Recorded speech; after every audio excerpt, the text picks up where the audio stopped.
は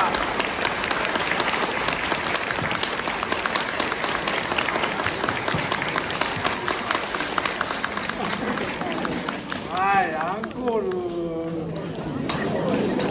皆さん、拍手。アンコール。はい。特に用意してないんです。用意してないので、さっきの昭和メドレーの中でこれがもう一回聞きていっていうやつがあったらそれをもう一回やりたいと思います。何がいいですか？